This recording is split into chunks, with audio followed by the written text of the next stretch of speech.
Becky Quick looks back at Munger's long life and his under-recognized role in helping Warren Buffett become one of the richest people on earth. Charlie Munger was best known as Warren Buffett's right-hand man. Their investing partnership dating back decades. I would say that every time I'm with Charlie, I'll get at least some new slant on an idea that causes me to rethink certain things. And we've had we've had so much fun in the partnership over the years. It's been almost hilarious. It's been so much fun.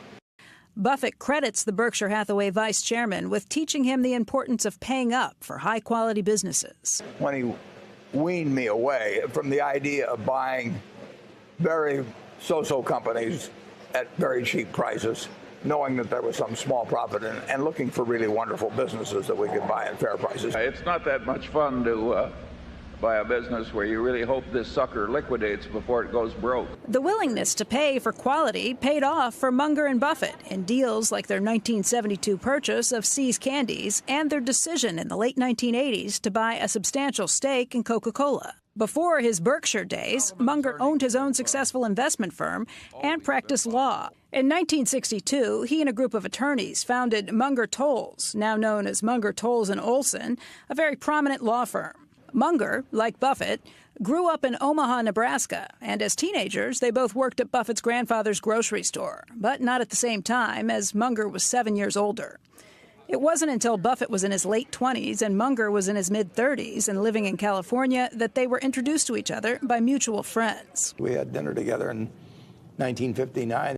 In 5 minutes, Charlie was rolling on the floor laughing at his own jokes, and I do the same thing. They began to spend hours each week on the telephone, talking investments, and Buffett urged Munger to trade in a career in law for one in investing. I met Charlie, and he was practicing law, and I told him that was okay as a hobby, but it was a lousy business. So Fortunately, I listened. From 1962 until 1975, Munger's investment partnership produced a 19.8% compound annual return versus just 5% for the Dow. It wasn't until 1978 that Munger formally joined Berkshire as vice chairman. But Munger's even-tempered, risk-averse, and pragmatic approach to investing was a major influence on Buffett from the time they first met, helping Berkshire Hathaway grow into a multi-billion-dollar conglomerate that owns well-known businesses like Dairy Queen, Geico, Helzberg Diamonds, and Burlington Northern.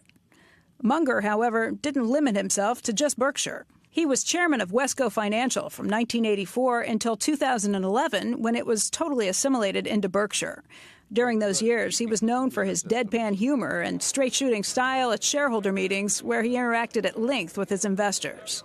After Wesco, Munger moved the show and his growing collection of fans to another company where he remained chairman, the Daily Journal. Charlie? Yeah. One of my favorite lines from you is you want to hire the guy with the IQ of 130 that thinks it's 120, and the guy with an IQ of 150 who thinks it's 170 will just kill you. You must be thinking about Elon Musk.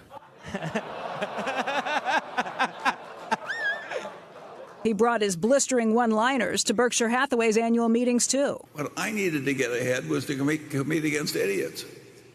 And luckily, there's a large supply.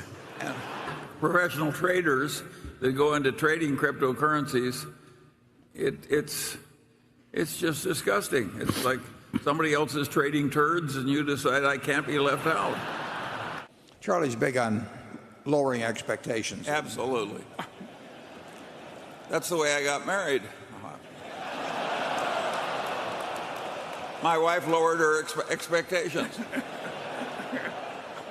And despite a net worth of around $2 billion, for Munger, money wasn't everything. All you succeed in doing in your life is to get early rich from passive holding of little bits of paper. And you get better and better at only that for all your life. It's a failed life. Life is more than being shrewd at passive wealth accumulation. Well, with that, we're through.